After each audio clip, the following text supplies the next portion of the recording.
This video is for installation of the Yukon Spin Free kit for Dodge 1-ton single rear wheel design. The dual rear wheel design varies slightly. Please consult your installation manual for the dual rear wheel design. Before starting, read the provided instructions thoroughly and make sure all components are present in the kit. With the vehicle secured on the lift or with the front supported on jack stands, remove the wheels. Remove the brake calipers and hang them from the vehicle with wire or cable. Do not allow the calipers to hang from the brake hoses because the weight of the calipers may damage the brake lines. It is not necessary to disconnect the brake lines. Remove the factory brake rotor. Next, remove the ABS sensor from the top of the unit bearing. Pull the sensor straight out of the bearing, taking care not to damage it. Remove the 4 factory bolts that retain the unit bearing to the steering knuckle. Remove the unit bearing assembly.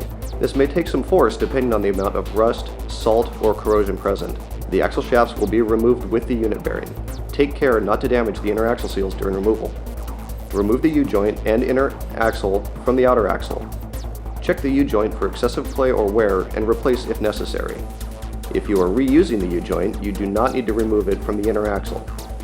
For the purposes of this video, we are replacing the U-joints. Clean the steering knuckle prior to installing the spindle. You may need to use a die grinder with a flapping wheel depending on the amount of rust or corrosion present. Apply anti-seize to the knuckle surface where the new spindle will be installed.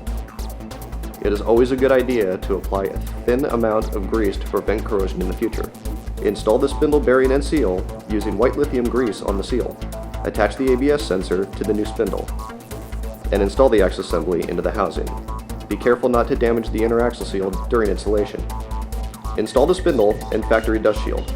The dust shield may need to be clearanced in order to clear the ABS sensor. Tighten the supplied hardware to 135 foot-pounds. Install the ABS sensor. Install the wheel bearing races into the new wheel hubs provided in the kit. Be sure to seat the races fully into the hub. A little oil on the outside of the race will make installation much easier. Press the new studs into the hub.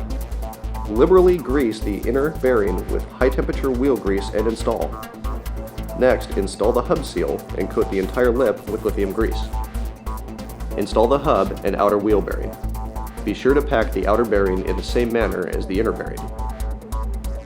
Install the inner lock nut with the pin facing outward. Tighten to 50 foot-pounds using a Spenner lock nut wrench. Rotate the hub to fully seat the bearings. Back the lock nut off 90 degrees and retighten to 15 to 20 foot-pounds. Install the lock washer.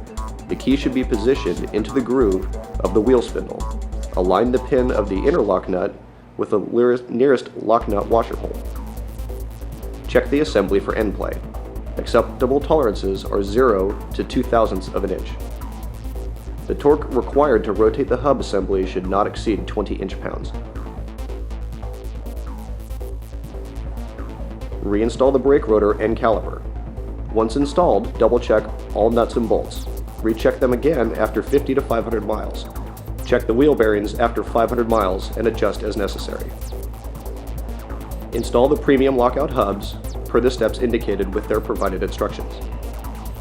With the premium lockout hubs installed, reinstall the wheel and tighten down the lug nuts.